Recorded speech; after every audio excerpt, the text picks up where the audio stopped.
Good morning, everyone. Welcome to the January safety meeting for Ambipar. My name is Dan. Some of you may not have met me yet. I'm part of the transportation team. I came on board last spring and have been working with Jason in the transportation. I also work on the safety side for the industrial safety, industrial cleaning side of things. We'll go ahead and talk about a safety moment. Anybody have a safety moment that comes to mind? Anything that anybody would like to share?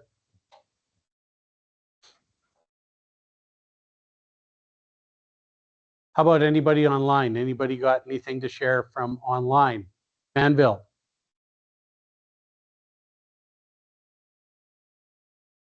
Todd, what do you got? We got nothing right now. Nothing right now. No safety moments. That's okay. Shane, have you got one?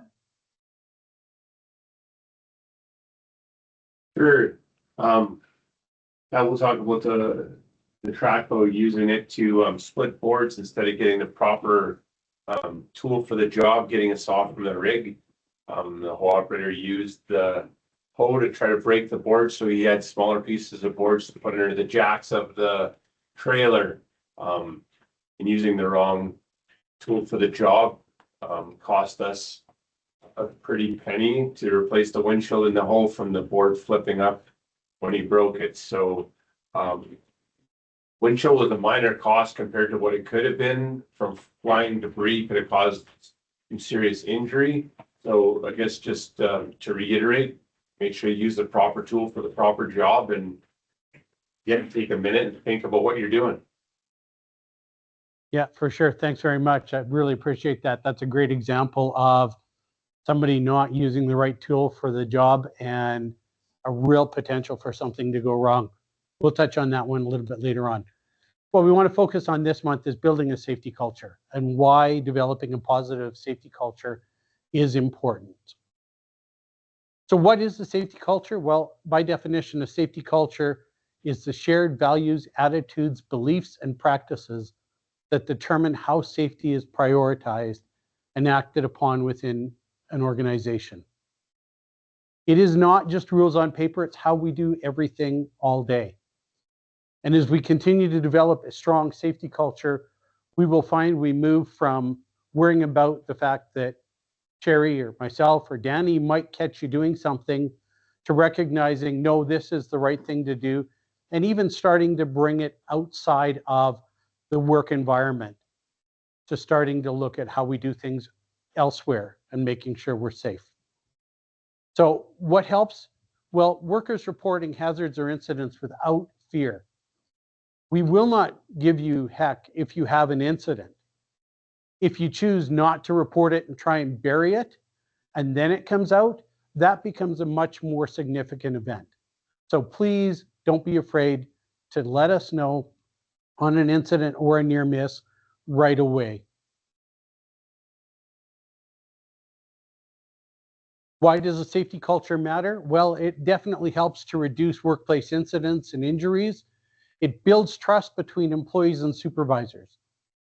It boosts morale, engagement, and job satisfaction. We want to work in a place that feels positive and safe to work in. It strengthens our productivity. We have fewer disruptions.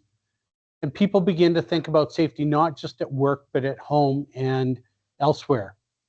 So some of the real world results: teams with a strong safety culture see less downtime, lower injury costs, increased opportunities for work. All of our clients look at our safety performances. And if we are running with a higher level of incidents, we have companies that will not touch us. Right now, we're trying to open up opportunities with Cenovus. They've taken a look at our safety stats and have gone, we can't open up any opportunities for you because of where you're at. Cenovus would be a great one to get into. One of my salespeople has really close relationships with Cenovus, so they want to work with us. What makes a culture positive? Leadership's commitment. So hearing from senior management that safety matters and seeing them show that safety matters is important. Open communications, the fact that everybody can talk about safety concerns. Our morning meetings, our monthly meetings, any opportunity. If a worker has a concern, please feel free to bring it forward. We also want to be consistent in how things are done.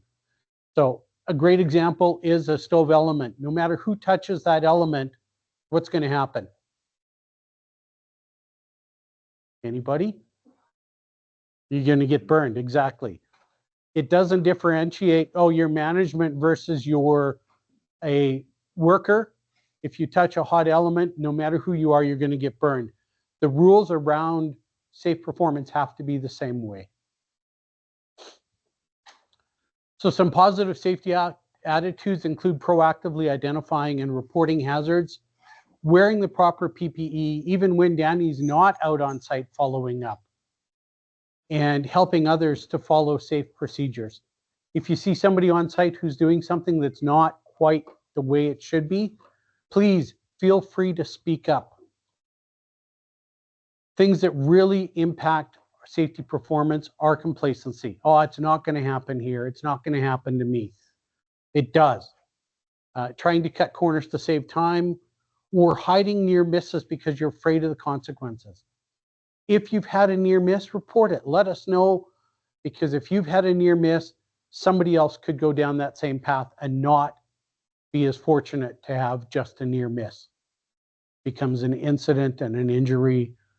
So share those, let us know. That way we can be proactive.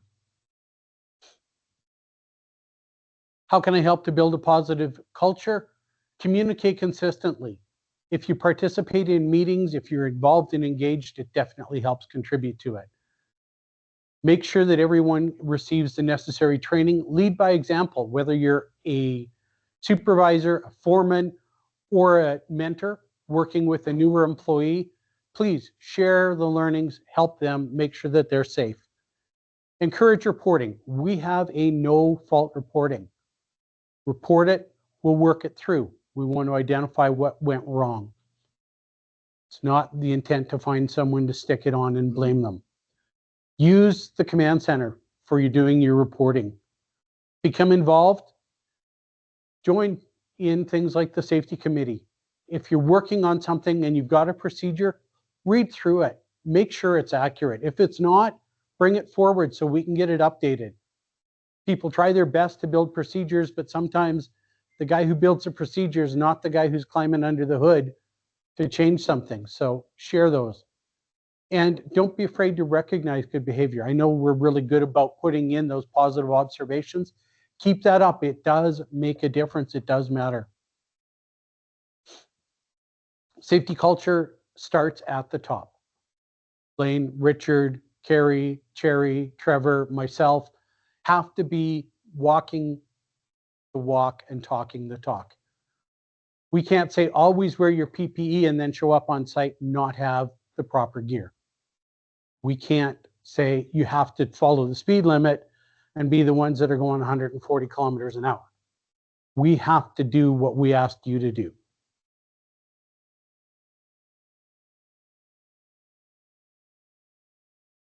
So what does it look like day to day? Well, workers being involved, workers volunteering to lead safety talks, share observations, share comments. Anybody ever watch Ricky and the Boss on TikTok videos?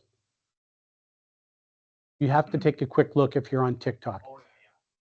Ricky is one of these field hand who has a great sense about him, and he does 2 presentations where he explains why safety matters. And he raises some great points. You know, the safety guy's been banging his head against the wall. You guys got to wear back braces. Nobody will. Ricky gets up and says, well, here's why you want to wear a back brace. Imagine you're 60, you're on your 3rd back operation, and now your grandkids can't come up and say, Papa, pick me up. All of a sudden, people recognize, oh yeah, there's a better reason. It's not just for compliance. It is life-affecting events. So don't be afraid if you get a chance to take a look at Ricky and the Boss. Near-miss reports are welcome, and we discuss them without putting blame. We want to find the reason why and put the correctives in place to keep it from happening. Okay, go ahead, Jerry. So how do we benefit from a strong safety culture? Well, as I mentioned before, you're going to see some key things. Incident rates drop, morale goes up. people like coming to work if it's a place that's safe and productive.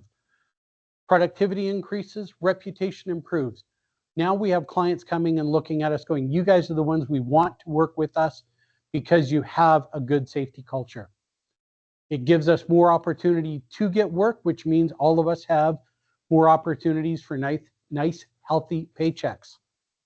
So please continue to recognize the value short-term and long-term. Okay. So you have a responsibility in developing a safety culture as well. Report hazards that you observe. Help a worker with a PPE question. If you've got somebody that's beside you that doesn't seem to know or isn't doing something right, please don't be afraid to step up, speak up.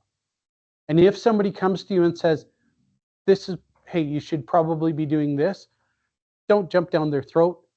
Don't get mad at them. They're trying to help you, not hurt you. So be willing to accept it. If they're wrong, yeah, thanks for the comments, Chris. I appreciate it. And just go back to doing it the way that is proper to do it. Okay? Safety is every day. That's okay. We're good. I'll do a quick review on our transportation and our results for 2025 in transportation. One of the tools that we use for that is our carrier profile. I get that information from Alberta Transportation, and it takes a look at all of the events and all of our performance with our 139 units that they have in their system and monitor. It is critical because it does impact our ability to operate. The better we are on our carrier profile, the less time we get going through scales where they want to go through us with a fine-tooth comb. So 2025, we had a very, very solid year. Our score with Alberta Transportation was a 0.017. Industry was 0.083, so almost 5 times better than industry, which is really solid. We had 2 convictions in 2025. They were both speeding events. Those are the only moving violation infractions that we had in 2025, which is fabulous, but it is 2 events that were preventable. Industry is 7 times higher for the number of events per vehicle than we are. We had no administrative penalties in 2025, which is fines for other activities. We had 2 collisions, one of which was deemed not at fault. We had one that was at fault in 2025. Yours didn't even come in on the score sheet because it was a truck, so don't worry. But we're about 5 times better than industry for vehicle accidents based on number per units. CVSAs, we had a really, really fantastic year in 2025. We had a total of 6 inspections, 5 of which were a pass, 1 of which was a needs improvement. 2026, we're not quite off to as good of a start. We had an out of service on January the 14th. It was a result of an emergency brake in a service truck not functioning. The operator was able to fix it right away, and the out of service was lifted, but it was still flagged as an out of service event.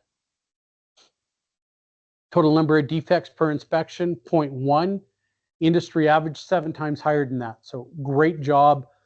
The only way we continue to be that successful is doing quality pre-trip inspections, making sure that we're doing them every time on every unit. That includes pickup trucks, especially if they've got commercial plates on them. You can get pulled in the scale. They will check you. You haven't done a pre-trip inspection on that truck, that becomes an infraction. And our out of service for 2025, as you can see, we had an excellent rating of 0.00 out of service. So congrats everybody on that.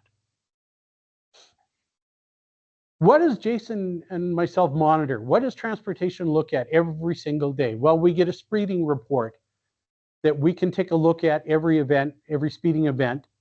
And anything that immediately gets flagged is anything where you're 10% over the posted speed limit. Any harsh driving behaviors like harsh braking, harsh accelerating, harsh turning, So if you're pulling out of a parking lot and you hammer the throttle and you're kicking up gravel, it will come back and we will get a report on that.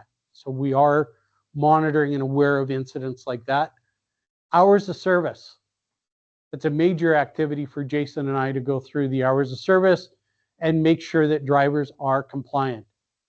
Most common reasons we have hour of service infractions: if you had a change in status and you forgot to put it in.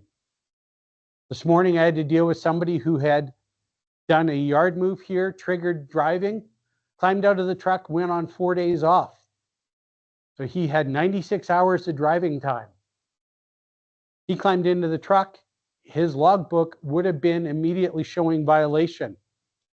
If your logbook shows violation, please reach out to Jason or to myself so we can look at it and we can work through it with you to get it resolved.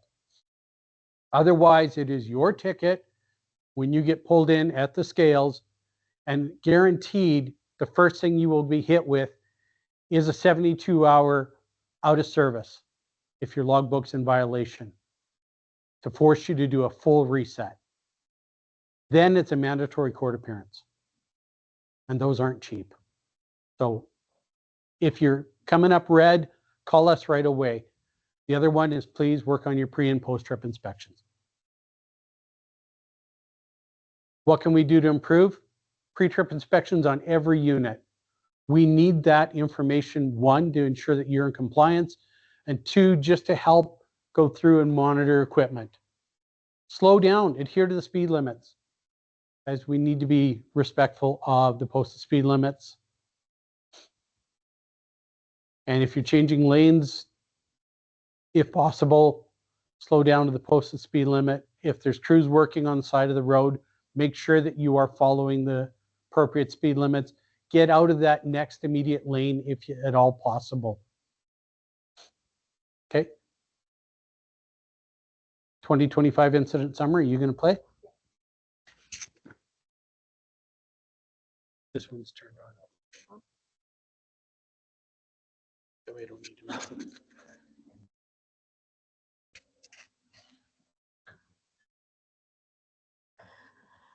Okay, so going over 2025 incidents in review, we started off, as you guys know, not very well, but then we did really, really well. We got our shit together and brought it down really, really well.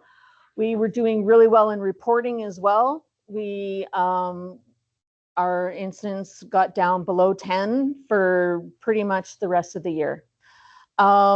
What really got us was in January, we spiked back up again. January seems to be the trend where we do go back up. Not sure why.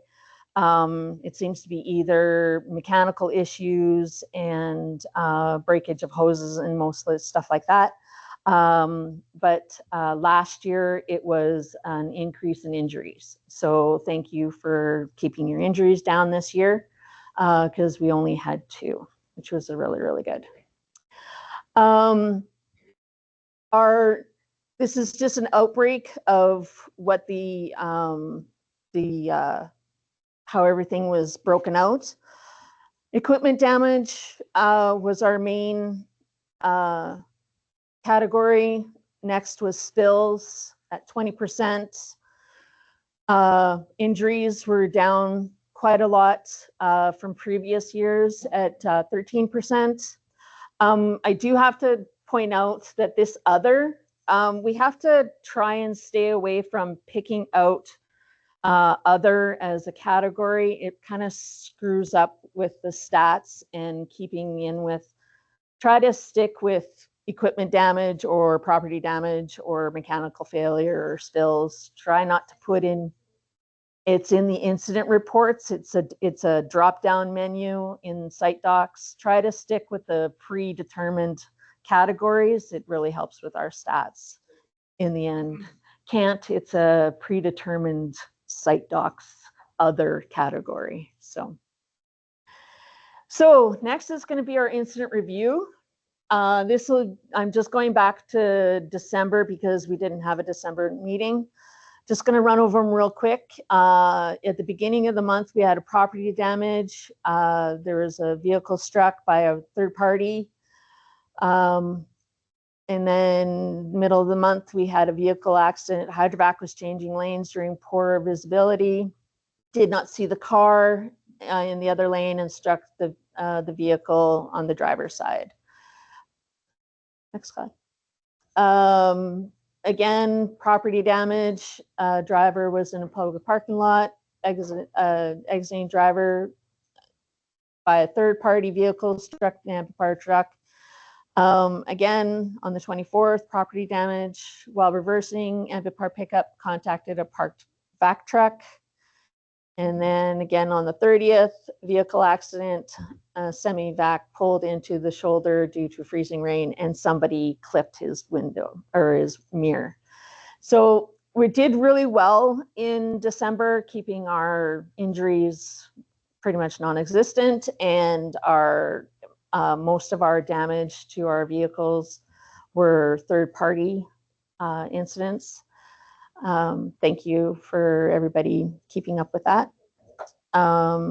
Now for January, this is a long list, so I'm just gonna keep the highlights. Our spills have gone up, not sure why. I think it has to do mostly with the wear and tear on the freeze, and then the warm weather, the freeze, and then the warm weather. It's hard on hoses and hydraulic lines and stuff like that.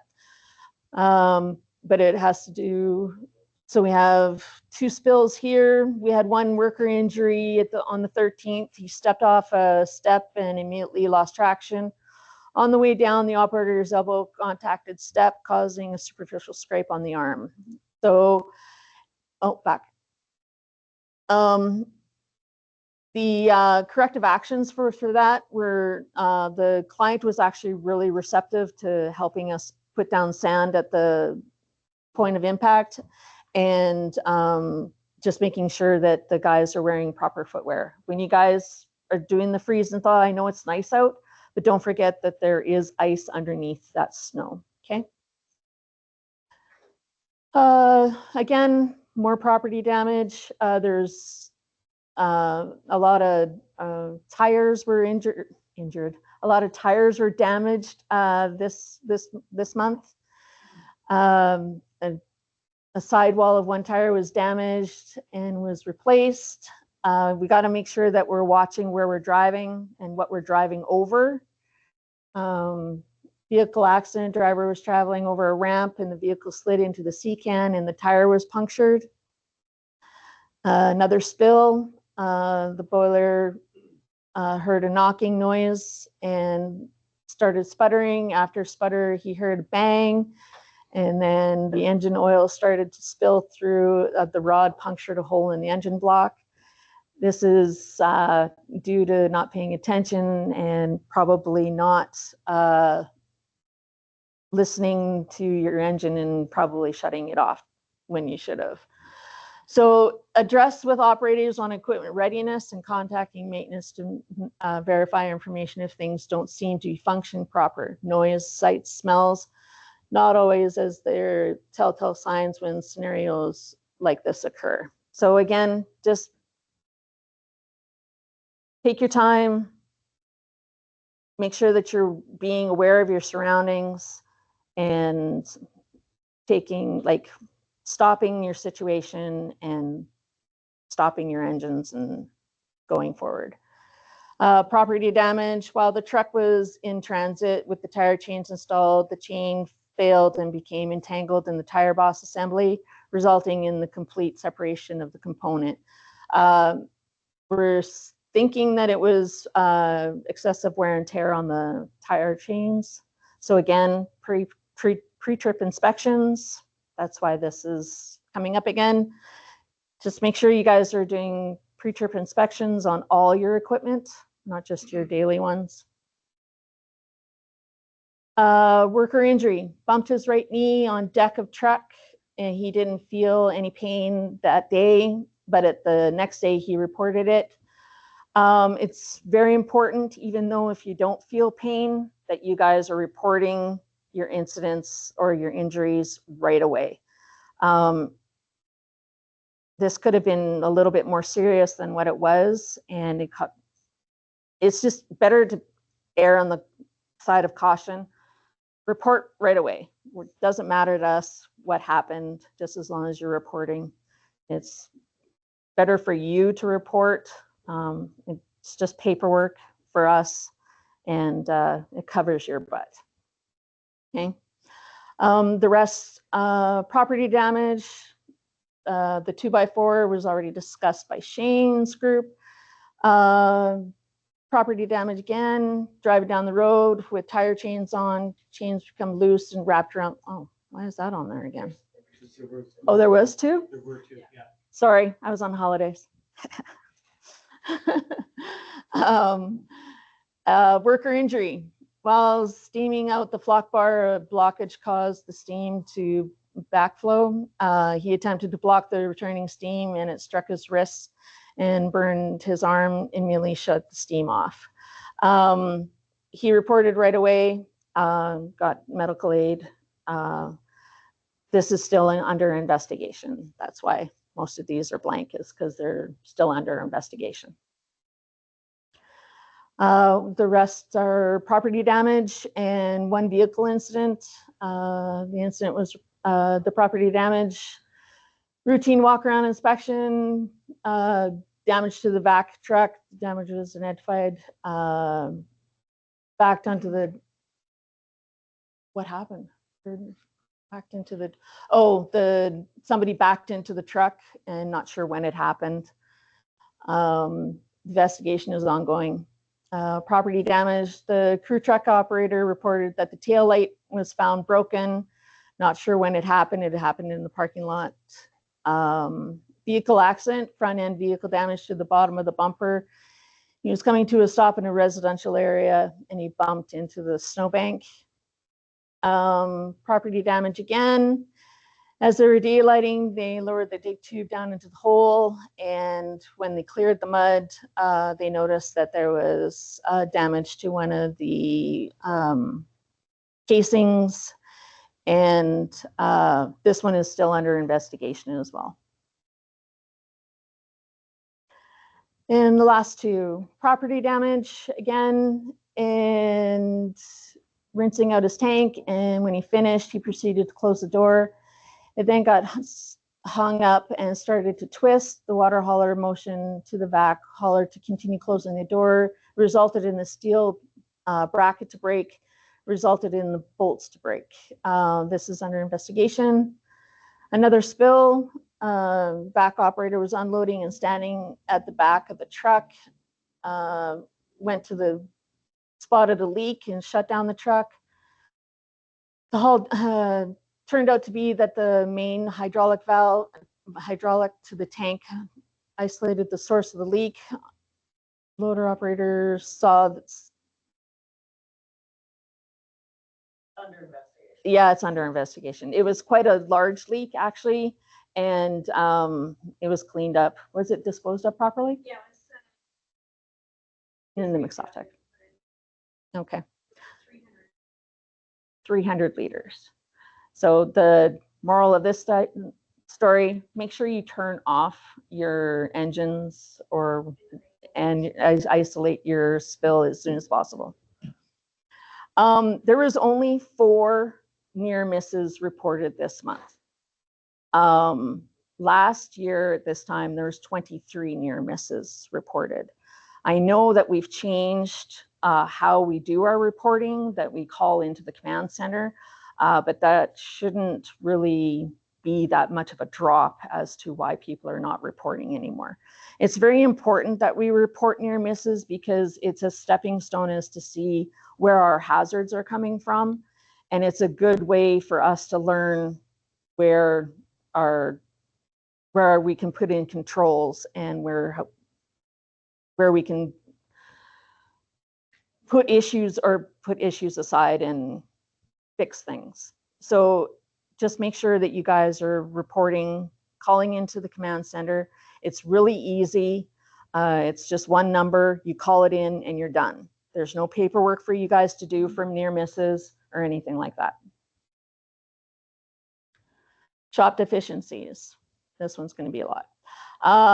In Nisku, Maine, emergency lights between 4 and 5. It was finally completed. AE batteries needed replacing. It's completed. Joint Health and Safety Committee posters needs updating. That will be for actually all of them. Fab shop between 4 and 5 main door handle need to be replacing. It's pending. That was complete. Sorry. Hallway to fab shop fire and emergency light malfunctioning. That is going to be done in 2 weeks. Eye wash east side between Bayside and Fab side not easily accessible. Remind the boys to ensure that it is. It's completed. Loader fire extinguisher yearly will be continued. Will be continuing. Huh? Oh, it's coming due. Completed. Fire extinguisher sign off. Remind for weld truck to be included. Screenshot. First aid requires more band-aids. It's been restocked. Safety board. Joint Health and Safety Committee needs to be updated. ERP needs to be sent over to post on board. Pending. Farm. Joint Health and Safety Committee needs to be pending. Yep, updated. Manville shop and the camp. The office and the camp. Main office. Southeast man door light malfunction completed. Office shop. Smoke detector not functioning completed. Shop stairwell to upstairs coveralls. Oh, right. The upstairs, they were using coveralls to block the snow from coming in. That's been completed.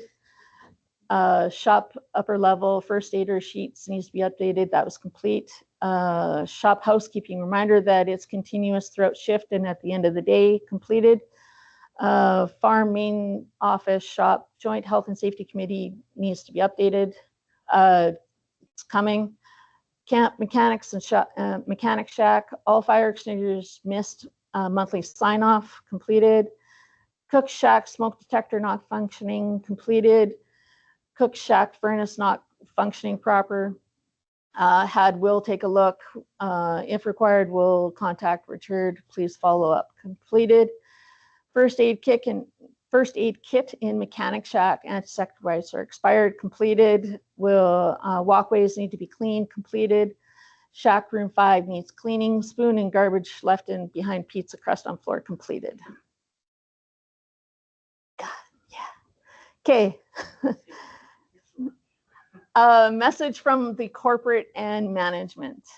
So the key message this month is going to be these incidents are largely preventable. Repeated trends, particularly equipment failures and vehicle-related events, must be addressed throughout improved planning, inspections, and active field supervision. Leadership engagement is critical to preventing escalation to more serious injuries or events. Is Trevor still online? Hello, thank you. How's everybody today? I know it's the end of the month for January, but for some folks I haven't seen, Happy New Year. Yeah, a couple things I want to quickly touch on. So like you said, within this presentation, we're talking about near misses. Let's touch on that first. So a lot of things when it comes to the command center, in the past, you guys are doing it through site docs. Put everybody at ease when it comes to the command center. It is alive, operators on the command center. So to say that, basically that evaluation, they call it in, all they're doing is taking your information. They're not going to be grueling anybody or anything like that or any negative feedback. They're just there to get the information. And then that process is sent out. And through the Smart Seat application, what that does is that sends out to management and everybody in that loop on that near miss. And then management and safety can follow up again in regards to that near miss. And, again, the idea is to all near misses and HAZIDs identifications is to reduce, a potential incidents or property damage or anything like that. So if anybody has any questions on that at any time, please feel reach out to me at any time. Okay. In regards to the trends, like in 2025, I want to commend everybody because you guys did a fantastic job. We started the year off. We really kicked off a really strong program, and we've seen a decline. Coming into January this year, we're seeing that upward slope increase drastically. Again, what I need to stress to everybody and from from corporate side of it is it's like, let's stop. Let's take those moments. Let's make sure we take the time, do a proper pre-trip on our equipment before it's leaving the shop, right? Report those defects and everything to, the shop management, and, let's get those deficiencies identified. It's not just from a safety aspect, also from an operational cost aspect as well. All this property damages, equipment damage, right? We're having an upward trend, and I really think it's stop, take our time, do a good assessments, right? Evaluate, do our 360s on the job sites, right? Before we're moving equipment, make sure that we're identifying our hazards in our in our our GSAs before we start work, right? Take those extra steps. 90% of this can be eliminated. It really can. So again, the message is we need to encourage all our staff to slow down, assess, and then move forward. Okay. I don't feel that there's any need to see the increases are going. I understand it's wintertime. I understand there's colder weather and with mechanical, but at the same time, we were just as busy before as we are now. We can make sure we can take those extra steps. So I encourage everybody from management to field staff, right? Let's work together. Let's keep the good communication. You guys do a fantastic job of reporting incidents and everything. High kudos to everybody on that. Let's keep that going. Let's work on our near misses. Let's have a very strong 2026. And I can't wait to see what we can do. Let's get to 0 incidents. Thank you guys very much. Thanks, Trevor. Okay, was there any questions or anything, any concerns to be brought up? Manville?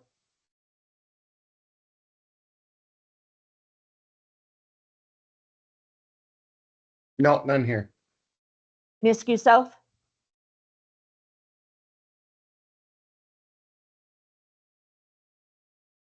Nothing Nope. here. Okay. Thank you all for coming, and see you next month.